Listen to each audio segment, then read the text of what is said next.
আন্দোলন হয়েছে, সংগ্রাম হয়েছে, স্বৈরাচারের পতন হয়েছে। এখন আমাদেরকে দেশ গড়তে হবে, দেশ গঠন করতে হবে আমাদেরকে। বাংলাদেশের কৃষকদের আমরা একটি কৃষি কার্ড দিতে চাই, যেটার মাধ্যমে তারা সহজে কৃষি ঋণ পাবে, কৃষি ইন্স্যুরেন্স থাকবে, কৃষির বিভিন্ন সার, বীজ, বিভিন্ন বিষয় তারা পাবে।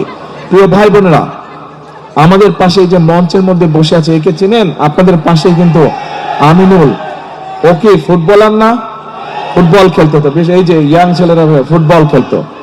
এখন এই যে বললাম, আমাদের দেশের তরুণ যুবক আছে অনেকে, মেয়েরা আছে অনেকে, তরুণ সমাজের সদস্য আছে।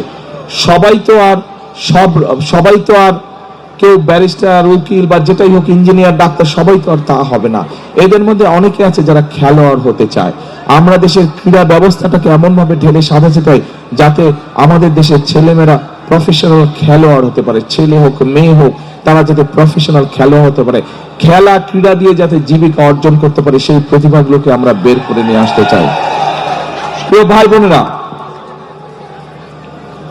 আন্দোলন হয়েছে, সংগ্রাম হয়েছে, স্বৈরাচারের পতন হয়েছে। এখন আমাদেরকে দেশ গড়তে হবে, দেশ গঠন করতে হবে আমাদেরকে। দেশের প্রত্যেকটি সেক্টর বিগত 15-16 বছরের ধ্বংস হয়েছিল। এই ধ্বংস হওয়ার ফলে আজকে দেশ অনেক পিছিয়ে গিয়েছে। আমাদেরকে এগুলোকে পুনর্নির্মাণ করতে হবে। যদি পুনর্নির্মাণ করতে হয়, তাহলে অবশ্যই আমাদেরকে এই দেশে গণতন্ত্রকে প্রতিষ্ঠিত করতে হবে। কেন প্রতিষ্ঠিত করতে হবে? কারণ গণতান্ত্রিক ভাবে আপনারা যদি আপনাদের প্রতিনিধিকে নির্বাচিত করতে পারেন, তাহলেই কিন্তু আপনি একমাত্র আপনার এলাকার সমস্যা, আপনার সমস্যা আপনি তার কাছে নিয়ে যেতে পারবেন। ঠিক কি কথাটা? বিগত 15 বছর যে আমির নির্বাচন হয়েছিল, নিশ্চিতার্থের নির্বাচন হয়েছিল, তখন যে তথাকথিত এমপি ছিল, আপনারা কি তাদের কাছে আপনাদের এলাকার সমস্যা নিয়ে যেতে পেরেছেন? কি ভাই, যেতে পেরেছিলেন এলাকার সমস্যা নিয়ে? যাওয়া সম্ভব নেই। সেই জন্যই এলাকার সমস্যার সমাধান যদি করতে হয়, দেশের উন্নয়ন যদি করতে হয়, তাহলে অবশ্যই আমাদেরকে গণতন্ত্রের যাত্রা শুরু করতে হবে।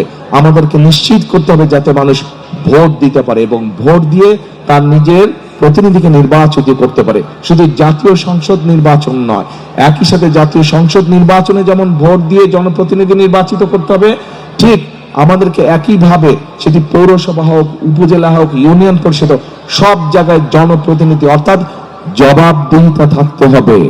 অর্থাৎ জনগণ কি চায়, যারা জনপ্রতিনিধি হবে তাদেরকে অবশ্যই জানতে হবে জনগণের সমস্যা কি।